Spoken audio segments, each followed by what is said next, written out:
I've got to say hello to my friends. Hello. Are you alright?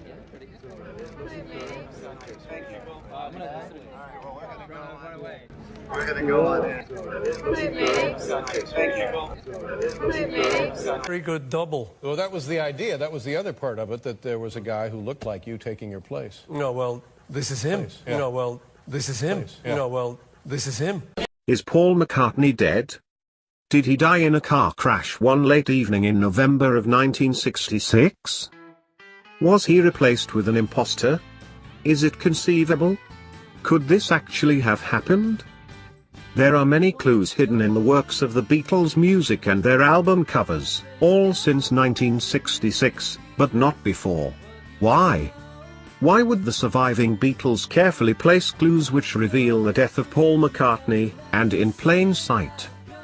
But to replace another person would take considerable extensive plastic surgery and require months of healing, wouldn't it? No, not necessarily. But was plastic surgery even possible in 1966? Yes. It was. The modern history of plastic surgery was beginning to take shape in the 1960s. In fact, reconstructive surgery can be traced back as far as 800 BC. And the very first plastic surgery was recorded in 1917. But let's not start there.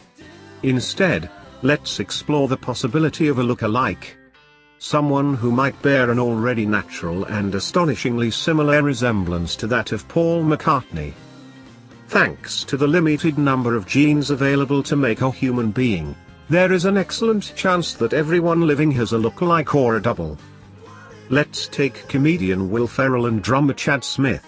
Many chat shows have poked fun at the incredible resemblance between the two men. If anything, they could easily be mistaken for brothers. I think we can agree that both men are incredibly similar-looking people. Now, let's factor in the idea of plastic surgery. It really wouldn't take too much surgery to make one of these two men look exactly like the other. And the healing time would be minimal. Okay, now let's look at some McCartney lookalikes. Gary Bakewell is an actor who played a young Paul McCartney in the film Backbeat. The two men do indeed resemble each other. It wouldn't take much surgery to turn Gary into an ideal Paul imposter, would it? If you saw him on the street, you would surely do a double take and most likely take him for Paul McCartney. He is a dead ringer. Or how about Mitch Weissman?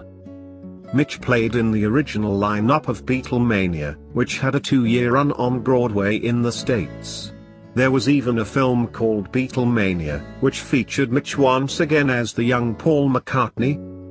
The resemblance is uncanny. Mitch can play guitar, piano and bass, both left and right-handed. And his vocal impersonation is excellent. Here is a picture of Mitch with John Lennon impersonator, Gary Gibson. At the time of this photo, there were discussions of a film being made about the life of John and starring both men, simply called Lennon. Sadly, that film was never made. Note the astonishing resemblance to John Lennon. Once again, proving the point that if you can find the right person, add in a bit of plastic surgery, you will have a very convincing double. Again, here is actor Gary Bakewell slotted with Paul McCartney. Gary could easily become an impressive double with a bit of surgery. It may be difficult to believe that Paul died in 1966 and was replaced with an imposter, but if you explore the many videos on YouTube, you will find a trove of evidence to support this impossible idea. In my next video I will explore the idea of differentiating Paul from Paul by way of examining their music. And the idea that Paul McCartney has used ghostwriters for all these years. Is it possible that one of these ghostwriters is releasing music under another name? The song you are hearing right now, doesn't it sound familiar? Stay tuned, I have a much to share with you in my next video. There is something very suspicious happening in Scotland right now, and I will explore that connection to Paul and the missing McCartney songs of so long ago.